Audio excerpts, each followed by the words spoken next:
I collected only Jumbo Pokemon cards for 30 days. I spent hours of research and a little too much money, but everything I learned is packed into this video.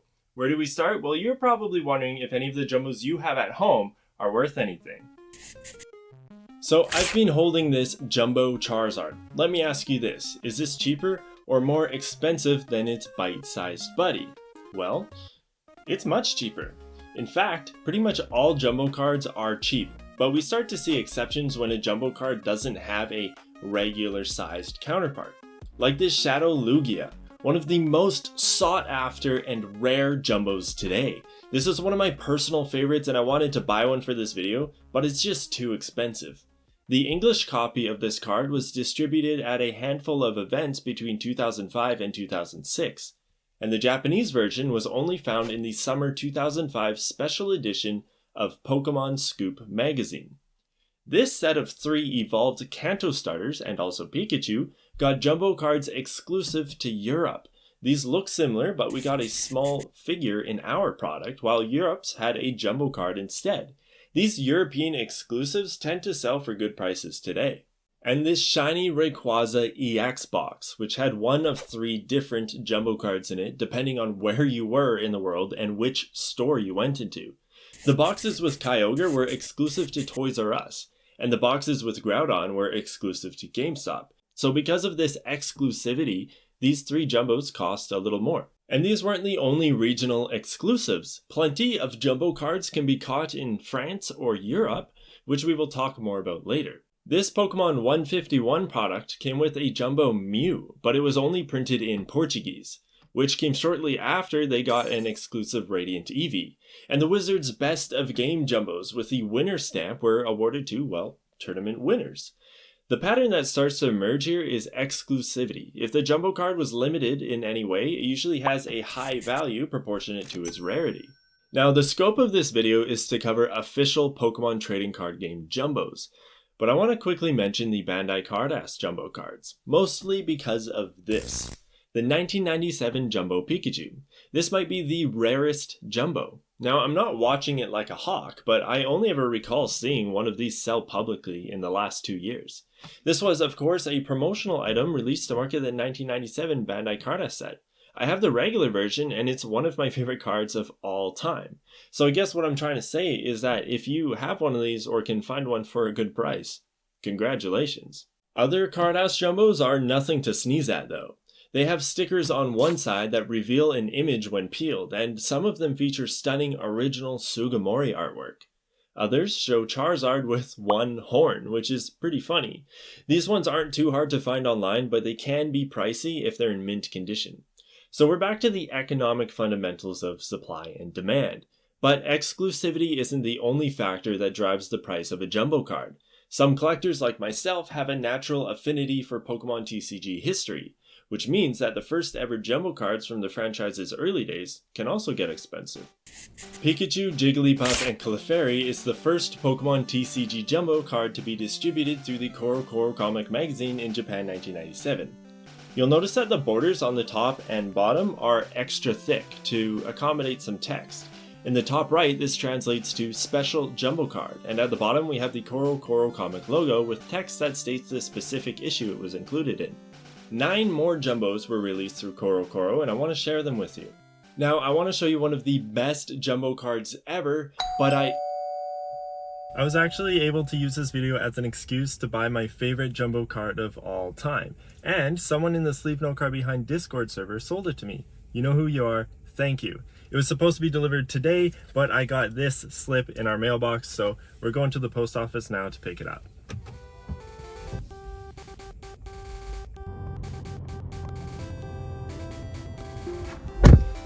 They told me to come back tomorrow.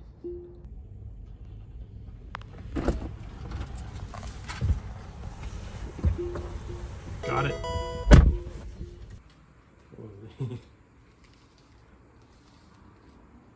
There it is. Okay, forgive me for spending so much time on this, but this really is my favorite Jumbo ever. This is the Mewtwo Strikes Back card, which features a battle between Mewtwo and Mew, but also includes this expressive Pikachu in the background, which I must say is one of my favorite background Pikachus. And maybe you noticed that these old Japanese Jumbos have an odd set symbol on them. This little guy is the Koro Koro dragon mascot and fills the void where you would usually see another set symbol such as Jungle, Fossil, or Rocket. The next two to be released are Pikachu Summer Vacation, which features Pikachu, Charmander, Squirtle, and the other Kanto starter, Psyduck, playing in the water. Then Pokemon Plaza, which features a scene by Yuka Mori, who does stunning clay sculptures. You might recognize this little mountain in the background. Pokemon Valley is a special Koro Koro Jumbo which acts as a promo for the film and is the first to add a Pikachu the movie logo on it. Just like the next card, Lawrence III, which is the antagonist from the movie of The Power of One. Okay, let's slow down because the next one is Charizard. Base set Charizard. And this is unique because it's an English card. But make no mistake, it was still exclusive to the Japanese Koro Koro comic. By the way, so far, all of these have been pretty valuable, selling for something in the $50 to $100 range, depending on condition. But, as you can imagine, Charizard costs a little more. That being said, this is one of the cheapest possible ways to own a base set Charizard these days. After Charizard came the Pichu and Pikachu Jumbo, which is based on the Pichu and Pikachu short you probably saw before the Spell of the Unknown. This is the first time we saw a Neo card design in Jumbo form. And finally, we have Crystal Tower Entei. This Jumbo goes with the third film, and it's almost impossible to notice, but Charizard's head is in the top right of the illustration. It just blends in with the fire. After this came Celebi and Latias and Latios, which marks the first numbered Jumbo promos, number 1 and 2 of the J promotional cards in Japan. So what we just went through are the original 10 vintage promotional unnumbered Koro Koro exclusive Japanese Jumbo cards. To complete this mini master set would make you a vintage Jumbo expert, but we did skip the second one, so let's take a look. The second Jumbo features the legendary birds, Freezer, Thunder, and Fire. Of course, those are the Japanese names. In English, we used Spanish. It is a cool card though, requiring their respective energy types to perform Big Bang, which is an attack that can KO any Pokemon from its time. And yes, it's graded. I know what you're thinking right now. You probably expected graded Jumbos to come in giant plastic slabs, like a regular card. After all, that's how they grade their comics. Well, you're not alone. This was my first graded Jumbo, and it took me by surprise when I got this in the mail. You can see that the holder is thin and flexible. It's almost like it's laminated. But of course it's not. You can still shift the card around inside. However, PSA does use a giant slab. They used to grade Jumbos in this huge holder, which is obviously ridiculous, so I contacted them to ask about it. They recently announced their comic book grading, and this is the holder that will be used for comics. Coincidentally, it's the right size, so now they're putting Jumbos in them. By the way, this is awesome. This is one of those things that don't look cool, but once you hold it, you change your mind. It's so heavy, and it feels premium. However, the CGC holder does have the advantage of storage. These take up less space if you stack them. You might hear someone claim that a specific card is hard to grade. This could be due to poor quality control or a unique card design, but Jumbos are all hard to grade, mostly due to their increased surface area, allowing for more potential damage. Also, these cards are flimsy, meaning they can be bent or creased more easily. And to add to this, the way they come packaged can cause damage too. Let's look at some Jumbo edges. They look pretty bad, right? This isn't uncommon on Jumbo cards. This is like taking 3 or 4 normal cards and looking for edge wear. You'll probably find something. The effect this has on the market is something called scarcity-driven pricing. For example, the Jumbo Charizard has only ever been graded as a 9, 7 times, and has never been given a grade of 10 by PSA. If you sent yours in and it got a 10, you could set the price to whatever you want. The first partner Pikachu has had better luck with 6 PSA 10s, but like Charizard, not many have been graded in total. So yes, you can ask a lot for your Pop 1 Jumbo, but it might not sell because there just isn't very much demand for them. The grading process and reselling economy just doesn't favor jumbo cards. They're difficult to package, difficult to grade, and difficult to sell. So at the end of the day, I would only recommend grading jumbos if it's for your personal collection, which is still a very good reason because they're amazing to display. While researching for this video, I found one fact that surprised me. Jumbo cards aren't very popular in Japan. Now you could argue they aren't very popular here in North America, but we have been getting them regularly for over a decade now, while it's more of a special occasion in Japan, which is the opposite of how it started. Jumbos didn't pick up momentum internationally until the XY series in 2014, but I'm getting ahead of myself. Let's look at the first international jumbo cards. Our boy Pikachu was the first jumbo, distributed through Top Deck magazine in February 2000. Placing it about a month before the Korokoro Charizard. You'll notice it doesn't have thick borders like the Japanese jumbos. Actually, the borders are surprisingly thin, and the card is a little bit shorter because of it. The reverse of the card has big red text that reads, "Not for play use," but it's otherwise identical to the base set Pikachu. A few months later, the second international jumbo was released, and it's actually the English version of the legendary birds. There are a few differences here, but the one that stands out to me is that they combine the bird's length and weight, which isn't done on the Japanese version. After this, we went 2.5 years without a jumbo. Then the Wizards Best of Game promos began to release. These were prizes for the Pokemon League Battle Zone back in 2003, but as you know, the Pokemon Company took over distribution rights and Battle Zone came to an end. However, they continued with the Jumbo Winner promos through the following year, and as we covered earlier in the video, since these Jumbos were awarded in limited quantities to event winners, they sell for a pretty penny on the secondary market today. This is when we entered a long stretch of time with no Jumbo cards, except for Shadow Lugia, which has unique circumstances. We didn't get any more until the Diamond and Pearl series in 2007. Now, don't worry. I'm not going to go through every year of Pokemon, but there are some notable Jumbos that I just can't ignore.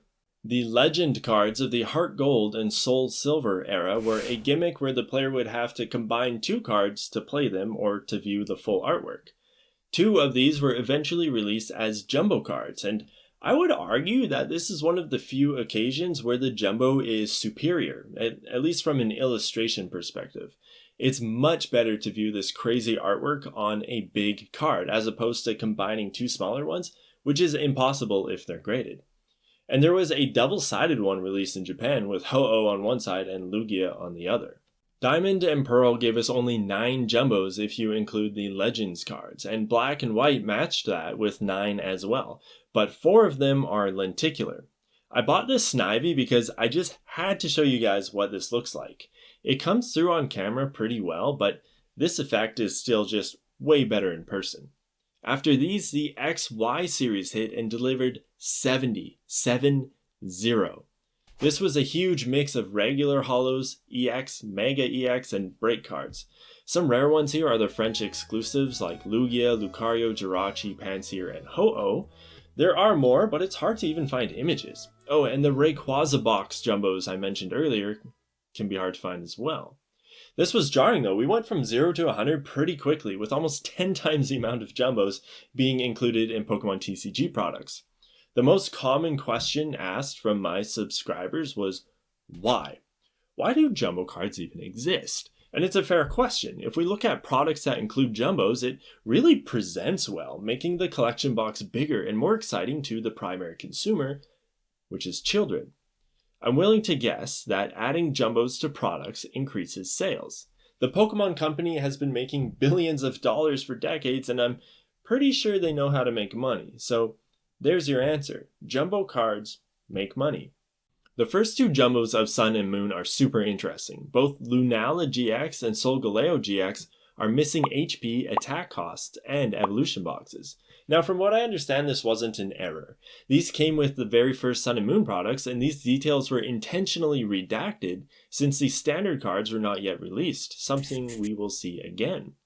Sun and Moon is when you're going to start seeing Jumbo versions of expensive cards that many of us don't own. Now, I understand that the regular sized card is much more desirable, but it is nice knowing that the larger version can be bought for a fraction of the price. But one of the best jumbo cards that stand out to me during this time is the Legendary Dogs card, which came with maybe the only modern product with a Johto theme. It's a cool card that feels like a throwback to the Legendary Birds promo almost 20 years prior. The downside is that it only does 1,000 damage, so it's pretty weak. But they also gave us a Forces of Nature Jumbo featuring Tornadus, Thundurus, and Landorus, as well as the Legends of Unova one with Reshiram, Zekrom, and Kyurem. All three of these Jumbos feature a legendary Pokemon stamp on them as part of the legendary Pokemon celebration of that year. But what I think really sets these apart is that they are in the style of a regular holo card, not a GX. It's an interesting choice that these aren't full arts, but at least they match the birds. This series also features a handful of Tag Team GX Pokemon, which are just awesome, and more French exclusives too. Now the Sword and Shield era did something really nasty, like crappy, something that upset a lot of people. They released an official Jumbo binder, something they had never done before, so this was a big deal. However, Jumbo cards did not fit into the Jumbo binder. Starting with Sword and Shield, they reduced the size of Jumbo cards by 16%, which means only new Jumbos would fit. And you have to remember, at the time, pretty much all Jumbos were the bigger ones, so you couldn't even fill this thing up. That is, unless you purchased the partner packs, the first partner packs, which were the first ever, Jumbo booster packs? They came with Jumbo versions of each generation starter Pokemon. And this was part of the 2021 celebration, so it was a total set of 25 cards with the inclusion of Pikachu. These were almost perfect reprints of their original counterparts, but they had a Pikachu stamp, and of course the Wizards copyright was removed. But the reason for the size reduction was because of V-Union cards. If you put 4 V-Union cards together, they actually match the size of a Jumbo. No, just kidding. That was a theory of mine, but it's obviously wrong. They never told us why they made them smaller. There are a bunch of theories out there, but truthfully, they're probably just saving money. So, we have the standard size, the Koro Jumbo size, which is 440% bigger, International at 430% bigger, the new International at 345% bigger, and over 90% of you are not subscribed. What the heck? It's free. But there is one more. This is called a box topper. Now, it's not a jumbo. Most people do call it oversized though, and they haven't made these for a long time. They're about 100% bigger, so double the size of a normal card. Now, we have to move on, so I won't get into it, but I did make a whole video on box toppers that you can watch later. Sword and Shield Jumbos started off with another set of redacted cards, Zacian and Zamazenta V, and yes, we got some for Scarlet and Violet as well. Now, Sword and Shield also introduced Jumbo cards with set stamps.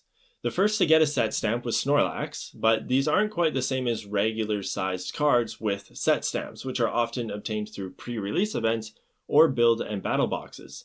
Jumbos with the stamp have been mostly obtained through retail promotions like GameStop.